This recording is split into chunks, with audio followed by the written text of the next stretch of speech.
Hello hi friends तो welcome करुच्ची आपण मानक मो आउ गोटे ब्लॉग को। तो ये ब्लॉग हूँ रजर पूर्वदिन ब्लॉग। मु रज पूर्वदिन कौन कौन कली केमिति कौन कली सब ब्लॉग रे देखुची। तो फर्स्ट मु गली मार्केट मोर परिवार थी घर को आसली मार्केट रू कौन कौन परिवार चे चलते हमें देखीदे टे। तो ये आलू पियाज आसी नड़िया भी आसी। तो ये कौन कौन परिवा आसी गोटे गोटे करके आपण मानक देखिए। तो ये फास्ट बाहरला लेंबू।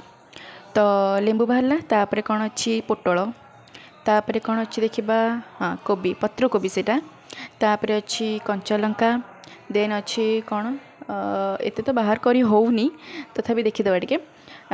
तापर अच्छी गाजर काकुड़ी आलू तापर अच्छी कुंदुरी कुंदुरी सहित अच्छी भेंडी भी अच्छी। तो एतक जिनस सब मो मार्केट परिवा मार्केट भौणी मोर दिजन जाक जाइलु सब जिन किणिक आनी एतक सब फ्रिज सब तक सेट करके रखीदेलु। तापर ये अदा रसुण भी आनी ये जहाँ जहाँ देखिपे बैग्रे जहाँ जहाँ अच्छी सब जिन परिवापत्र किणिक आनी तो बाकी ताकू सब नहीं आम फ्रिज सेट करूँ। तापर सकाळू आमे कौन करूँ ना फेस पैक टी अप्लाई करी माने मुझे स्क्रब करी फास्ट टमाटो नहीं टे स्क्रब करी चिली पकई टे स्क्रब कर देती देन ताकू फेस वाश करी मु फेस पैक लगे देती। ये भावुवे मु गच गच क्या सागे हो भाई से ही गोटे बोली मनीष घर अच्छे जहाँ संगे सब गच गच हो। तो तापर देखला बेलू को मम्मी ये बिरी छड़ाऊँगी कारण रज हो तो पिठा हम तो ये बिरी बसिक छड़ाऊँगी ये कहूँ मुझे सब कम करदेवि हाई करें तो कई रेस्पॉन्ड करेंगे।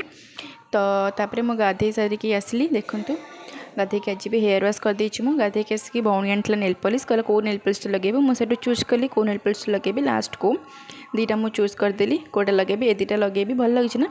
तो तापर मु बसी पड़ी दीपर लंच फंच करके मु बसी पड़ी ये सब मैंने ग्राइंडिंग करने को बिरी चाउल सब ग्राइंडिंग करहब तो ताकू बसिकी सब ग्राइंडिंग कली। तो तापर ये नड़िया भी भंगा आज भी पूरा करके रखीदे कारण काली सकाल को एत भी कम है सब लेट हो तो ये नड़िया भांगिकी पूरा भी करके रखीदेली। तापर संध्या बेले मुझे खाईदेली मोमो तापर मुझे गोटे बनई ढोकला। तो ढोकला रेसिपी मुझे आपको पर देदेवी जब वीडियो भल लगे लाइक